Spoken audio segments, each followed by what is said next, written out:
La perla. John Steinbeck. Capítulo 2. La ciudad ocupaba un ancho estuario, alineando sus edificios de fachadas amarillentas a lo largo de la playa, sobre la que yacían las canoas blancas y azules que procedían de Nayarit, embarcaciones que durante siglos se venían recubriendo con una materia impermeable cuyo secreto de fabricación había estado siempre en poder de la gente pescadora. Eran barquitas esbeltas y de alto bordo, con la proa muy curvada, lo mismo que la popa, y un soporte en el centro donde podía emplazarse un mástil para izar una pequeña vela latina. La playa era de arena dorada, pero al borde del agua se veía sustituida por un amontonamiento de algas y conchas. Los cangrejos desprendían burbujas y removían el fondo moviéndose en sus agujeros de arena, y entre las rocas pequeñas langostas entraban y salían continuamente de sus cavernas.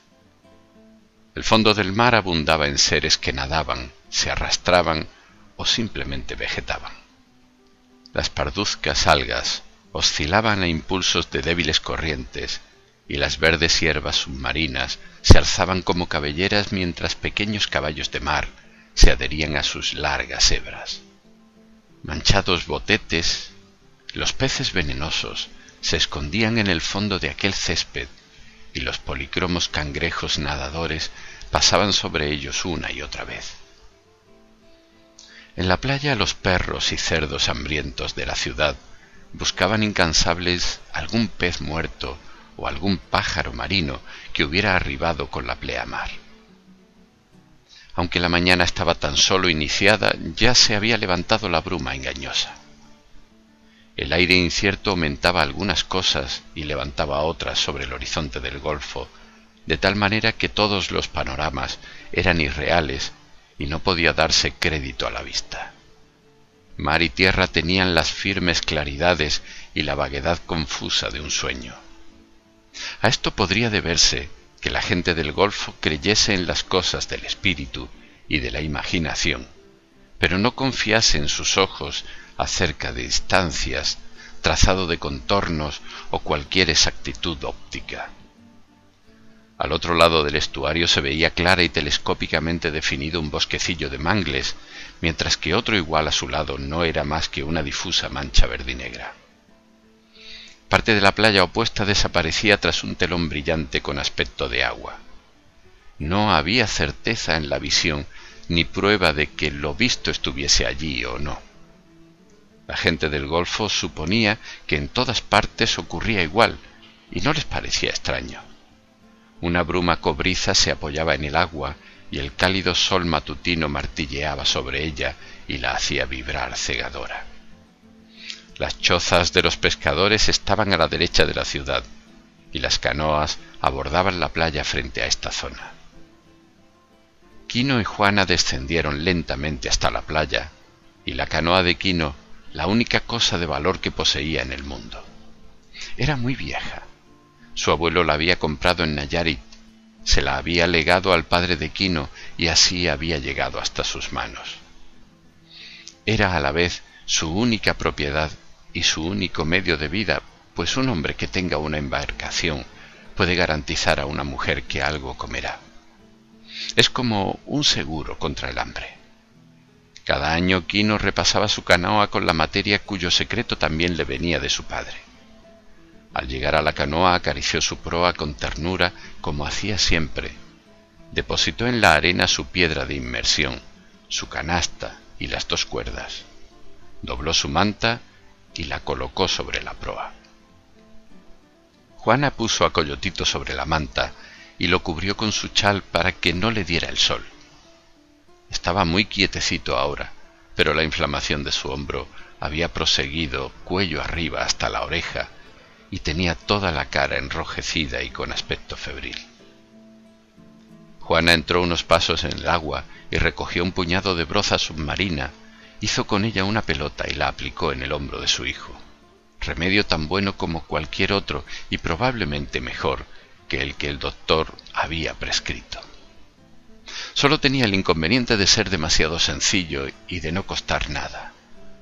Los dolores de estómago no habían empezado aún.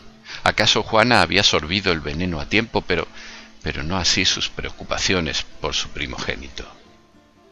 Mas no había rogado por la curación directa de su hijo, sino porque le fuera posible hallar una perla con la que pagar al doctor por la curación del niño, ya que la mentalidad del pueblo es tan insustancial como los espejismos del Golfo. Quino y Juana empujaron la canoa hacia el agua, y cuando la proa flotó, Juana se embarcó, mientras Quino empujaba por la popa, andando tras ella hasta que flotó por entero y se estremeció al primer embate de las olas. Luego, con ritmo coordinado, Juana y Quino movieron sus remos de doble pala y la canoa hendió el agua con un persistente susurro. Hacía largo rato que habían salido los otros pescadores de perlas. Al cabo de pocos momentos, Quino los distinguió bajo la bruma, navegando sobre el banco de ostras. La luz se filtraba a través de las aguas hasta el lecho en que yacían las rugosas ostras perlíferas, un lecho pedregoso y tapizado de conchas destrozadas. Este mismo banco había hecho del rey de España un gran poder europeo en años pretéritos, ayudándole a costear sus guerras y a ornar las iglesias en provecho de su alma. Ostras grises con pliegues como faldas femeninas, ostras recubiertas de impávidos peces de roca y escondidas entre largos tallos vegetales, y por encima pequeños cangrejos pululando incesantemente. A un accidente estaban expuestas estas ostras. Que un grano de arena cayese entre los pliegues de sus músculos e irritase su carne hasta que ésta, para protegerse, recubriera el grano con una capa de suave cemento. Pero una vez empezada, el organismo no podría detener esta secreción sobre el cuerpo extraño hasta que se desprendiera en una bajamar o la ostra fuese destruida. Durante siglos, los hombres habían buceado para arrancar las ostras de sus lechos y abrirlas en busca de granos de arena recubiertos. Nubes de peces vivían desde entonces con las ostras devueltas rotas al mar. Pero las perlas eran meros accidentes y hallar una era suerte, un golpecito amistoso de un dios en el hombro del escogido.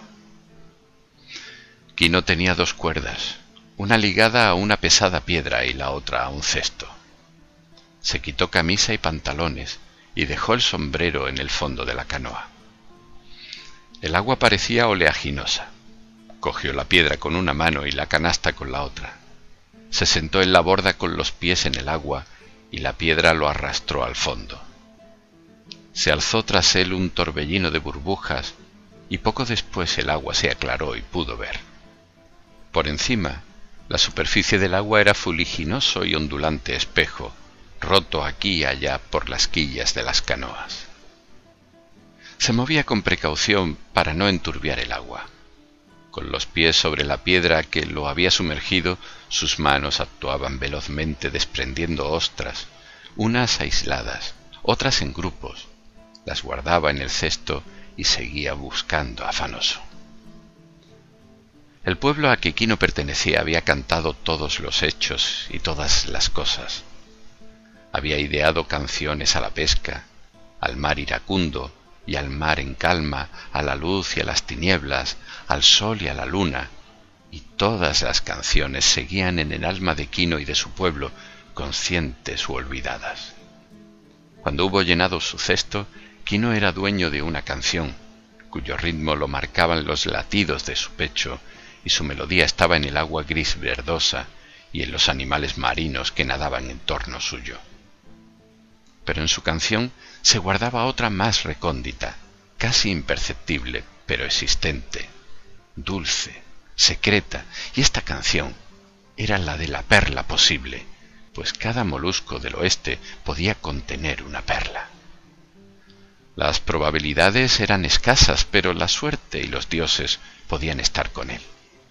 Y sabía que en la canoa Juana le ayudaba en el rito mágico, rígido el rostro y tensos los músculos, para empujar a la fortuna, para arrancar la suerte de manos de los dioses, ya que la necesitaba para curar el hombro enfermo de su coyotito. Y como la necesidad era grande y el deseo mayor, la pequeña y secreta melodía de la perla posible era más fuerte que nunca. Frases enteras de su melodía se hacían oír junto a la canción eterna del fondo del mar. Quino, orgulloso de su juventud y fuerza, era capaz de permanecer sumergido más de 2 minutos sin evidente esfuerzo, y este tiempo lo empleaba hábilmente en seleccionar los moluscos mayores. Un poco a su derecha había una masa de roca verde recubierta de ostras en cría no aptas para la pesca.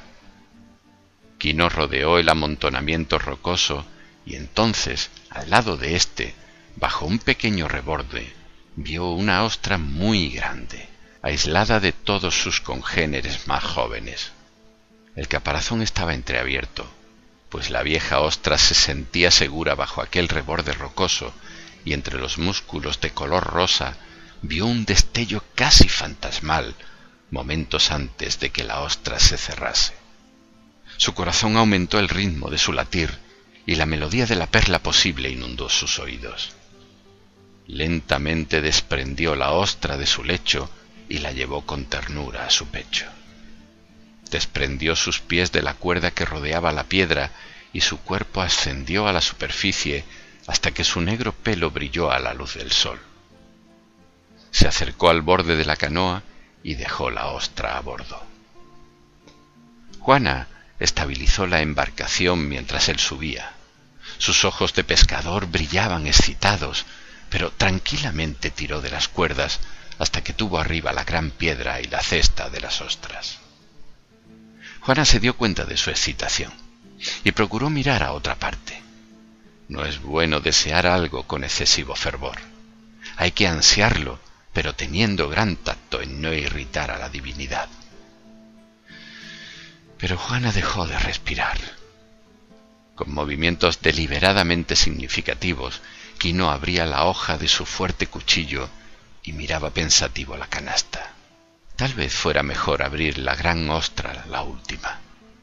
Tomó del cesto una de las menores, seccionó el músculo, rebuscó entre los pliegues carnosos y la arrojó al mar. Entonces pareció que viera la gran ostra por primera vez. Se arrodilló en el fondo de la canoa, la cogió y la examinó. Sus valvas eran relucientes y oscuras y tenían pocas adherencias. Quino vacilaba en abrirla. Sabía que lo que había visto podía ser un reflejo, un trozo de concha caído allí por casualidad o una completa ilusión. En aquel golfo de luces inciertas había más ilusiones que realidades.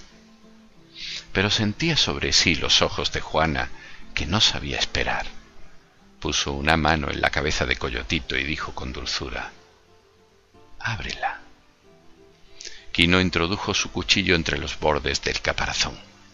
Notaba la firmeza de los músculos tensos en el interior, oponiéndose a la hoja cortante. Movió esta con destreza. El músculo se relajó y la ostra quedó abierta. Los carnosos labios saltaron desprendidos de las valvas y se replegaron vencidos. Quino los apartó y allí estaba la gran perla, perfecta como la luna. Recogía la luz, purificándola y devolviéndola en argéntea incandescencia. Era tan grande como un huevo de gaviota. Era la perla mayor del mundo. Juana respiró con dificultad y gimió un poco.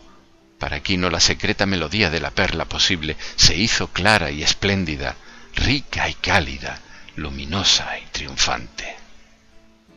En la superficie de la gran perla veía formas de ensueño. Extrajo la perla de la carne que la había creado y la levantó en su palma. Le dio la vuelta y vio que sus curvas eran perfectas. Juana se acercó a mirarla sobre la mano de él, la misma mano que había golpeado la verja del doctor y en la que las heridas en los nudillos se habían vuelto grisáceas por efecto del agua salada. Instintivamente, Juana se acercó a Coyotito que dormía sobre la manta de su padre. Levantó el amasijo de hierbas húmedas y miró su hombro. «¡Quino!», gritó con voz aguda. Él dejó de mirar la perla y vio que la hinchazón remitía en el hombro del pequeño, que el veneno huía de su cuerpo.